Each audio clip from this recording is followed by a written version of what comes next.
In today's episode of Trend Ukama, I will be showing you Eziego of Iyala, the Nigerian billionaire who sold his soul for money. Real name Chief Victor Nnamdi Okafor, known famously as Eziego, meaning King of Money in English, was a native of Uzoka, Iyala, in Anambra State, Nigeria, who would have been one of Africa's youngest billionaire till date, but died tragically at the time he was to celebrate his birthday. It was said that he sold his soul to the devil and made a pact with the gods of the Okija shrine in order to gain wealth. Some claim he made a deal in exchange for immense wealth and would have to bring his wife, mother, father, or children, but rather decided to trade his own life in exchange for wealth and died mysteriously at the age of 35 on the same day as his birthday, 25th December 1999. At some point in Nigerian history, he was ranked as one of the youngest millionaires during the late 80s all through the 90s at the age of 25. Being the first son of his father, he attended Uzoka Primary School but was forced to drop out in secondary school at Abbott Boys Secondary School, Iyala. On how he can be Oga saying a crime be the way, but for God so loved this one that when fellow gang members were caught and punished by law enforcement agency, Oga was so lucky as in Jackpa waiting no nines and was the only member of the gang that was not caught. This one Ododo Taito. On hearing this, his father reportedly disowned him for being a member of the robbery gang that was showing Onitsha traders Shege Pro Max at the time. He had no other option than to go and stay in his mother's village, Umuduru, before Sakpa finish him. However, while at his mother's village, things no con stew. He can't dare as if the Sakpa where the Jackpa from, na there being head office. So exactly time Oga carried his Ngwangwa nonsense and moved to Lagos. Oga sir reached Lagos and was on a low for years. The next thing, this young man bust around come from nowhere a millionaire. I beg, who is your guy? Because this your plug no clear people. And everyone was questioning how did a school dropout and former terrorists become a millionaire out of nowhere. Now so we can hear two gists. The first people talk say he made a deal with the devil at the infamous Okija shrine, trading his soul to gain wealth for a short period of time. On top say Papa won buga and headline major occasions with enough doing Zazi. But is that the real fact? Did he sacrifice half of his life for a limited amount of time filled with wealth and luxury? Now the second gist is that the source of his wealth is from one or two Okrodoik Wakama via 419 where him been they run. The present day Yahoo abi internet fraud. As it was said, he did advance payment type of scam where he would make someone pay in advance for something that he had probably shown them to buy. And from there, he will most likely take the money from people who wanted to buy properties, land, houses, and cars, making them to pay in advance after showing them the products, and your money will be otilo cooling in his aza. This second school of thought believed that he used the scam funds to invest in really good business, which later became a major source of his immense wealth as he opened Eziego Shopping Complex on Allen Avenue, Lagos State, Nigeria, and also the Eziego Plaza on the Muritala Mohammed International Airport, Abuja, the nation's capital, where he controlled one of the biggest electronics store in Nigeria and had businesses that dealt with building materials and a functioning real estate firm that dealt with houses both in Abuja and Lagos. Nice line of business though, but make we try reason am. Can this alone equate for his wealth and the caliber of houses and properties that he owns across the country and fleet of cars he owns? This one na Fast and Furious o Naija version, as you fit use in car garage open car stand. He had one of the largest private car garage in all of Africa. His garage alone was valued at almost 1 billion naira. He once dropped 14 million to acquire a sedan Lincoln Continental Mark 8 and a Mercedes-Benz R230 convertible. You get money, and even if you get money, your money long waiting no nice. This one money was not a problem, but we had to lavish him as he had 70 houses all across Nigeria and in the overseas and over 10 billion naira in his bank account. And you still think this one source of wealth na electronic shop?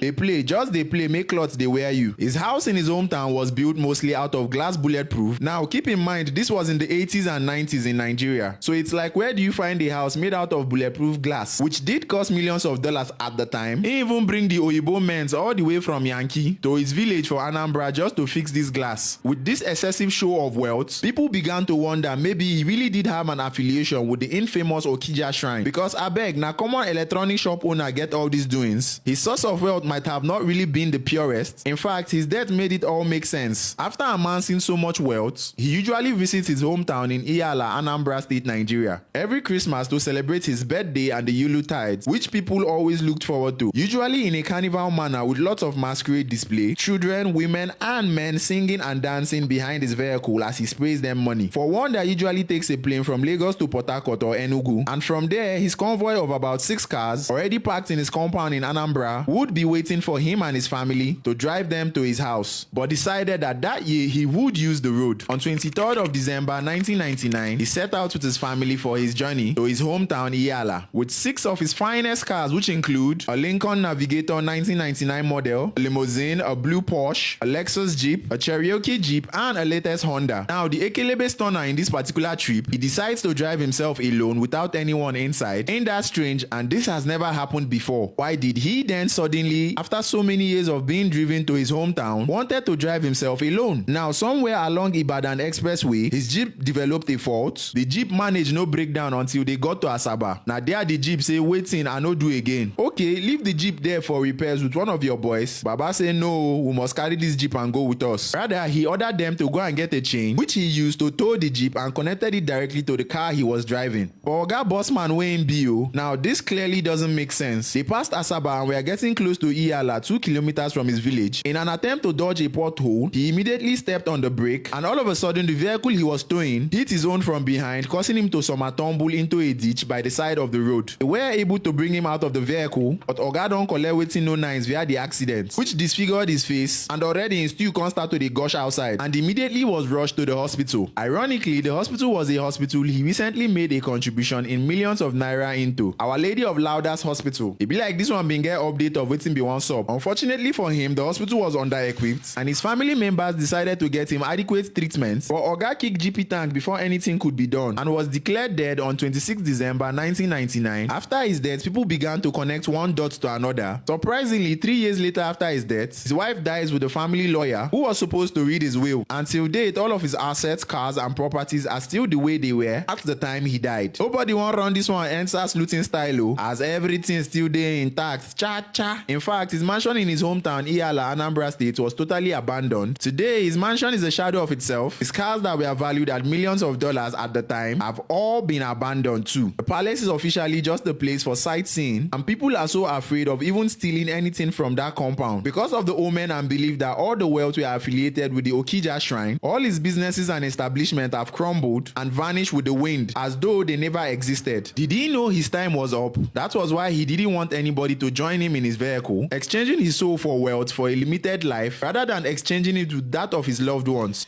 Mo kí gbogbo ọmọ Yorùbá, gbogbo ẹ̀yin tí ẹ wo fídíò yìí, tẹ́ ṣe wo fídíò yìí tán, ẹ jọ̀ọ́ ẹ bá wa share, ẹ bá wa love, ẹ bá wa like, ẹ dẹ̀ bá wa subscribe sórí YouTube channel wa. Ọlọ́run Elédùmarè á dúró tì wá o, adé ilẹ̀ lérí wa lágbára Elédùmarè. Ẹ ṣé púpọ̀, ó dàbọ̀.